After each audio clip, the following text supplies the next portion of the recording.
اولنۍ پوړۍ چې کومه ای په دغه وخت کې انسان مکلف نه وي، په دویمه پوړۍ کې د انسان اعضا مضبوط وي، دا اصل د بندګۍ وخت وي او دا اصل د الله رب العالمین د عبادت وخت وي چې د ځوانۍ وخت وي. ځواني د الله رب العالمین یو عظیم نعمت دی، ډیر ناشنا نعمت دی د الله رب العالمین. زمونږ په دې دریو دورونو کې پیلنی دور د لوب وي، د کیل کود دور وي، د ماشوموالي دور وي. حال دا چې دا دور د تربیت و. په دې دور کې زمونږ او ستاسو تربیت پکار و. په دې دور کې مونږ او تاسو ته د خپلو بچو تربیت کول پکار و.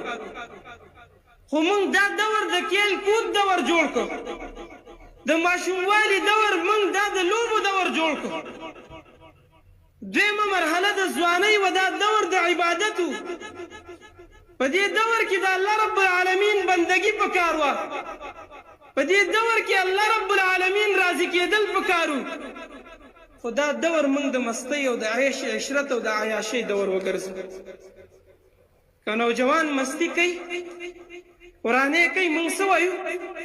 پرېږده لا هلک دی، پرېږده دا دور د ده د ځوانۍ دی چې وکړي دا شیزونه. داسې نه وه، دا دور زمونږ او ستاسو د رب العالمین د رضا کېدو دور و.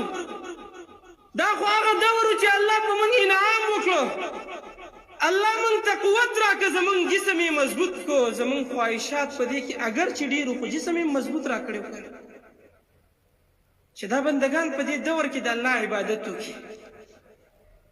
او بل دور د بوډاتوب دی چې دا هم د کمزورتیا دور دی. به انسان ډېر څه کول غواړي، ډېرو شیزونو ته د ده زړه په زړه باندې ډېر شیزونه کول د ده پراته وي چې تمنا لري چې یاره دا شیزونه وکړم، خو د ده وجود ده سره په دې کې اتفاق نه کوي، دا دې ته نه پرېږدي چې دا وکړي.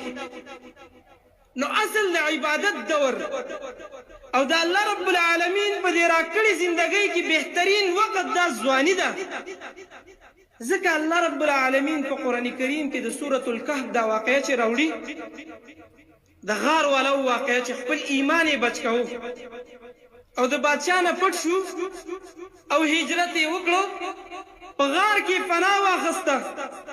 الله رب العالمین چې د دوی دا واقعه موږ ته په قرآن کې ذکر کوي، نو د دوی د ځوانۍ صفت هم ذکر کوي چې په دغه وخت کې دوی نوجوانانو ځواني وه په دوی کې، دوی د ځوانۍ په مرحله کې وو. انهم فتیة آمنوا بربهم وزدناهم هدى. الله وی دا یو څو ځوانانو نوجوانانو آمنوا بربهم په خپل رب باندې ایمان راوړو، وزدناهم هدى. الله وی موږ نورم په هدایت کې زیات. دلته د اصحاب الکهف په دې واقعه کې الله د دوی د ځوانۍ تذکره کړې ده.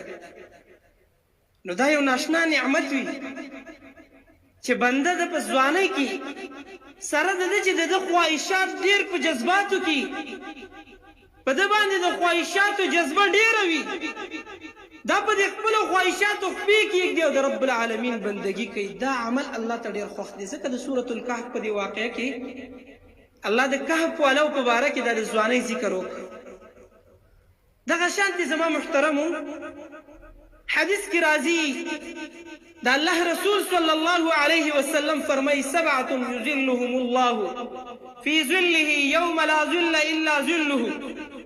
الله رب العالمین به د قیامت په ورځ په دغه سخته ورځ باندې چې نور به د یو میل په فاصله کې ولاړي، سخته ورځ به بندګان به تنګ وي. په دغه وخت کې د خلکو دا دماغ به د دې ګرمۍ نه خوټ کېږي، څوک به د خپلو خولو کې د ګیټو پورې ډوب وي، څوک به د خپلو خولو کې د نامو پورې ډوب وي، څوک به خپلو خولو کې پوره ډوب وي. زما محترمو داسې سخته ورځ وي. په دغه سخته ورځ به الله رب العالمین وو کسانو ته خوش نصیبه خلک دي، خوش قسمته خلک دي، د سعادت والا خلک دي. الله رب العالمین به په دغه سخته ورځ په دوی باندې د خپل د عرش د سوري د لاندې سوری ورکوي، دا عظیم انعام کوي. و کسان دي، و کسان دي.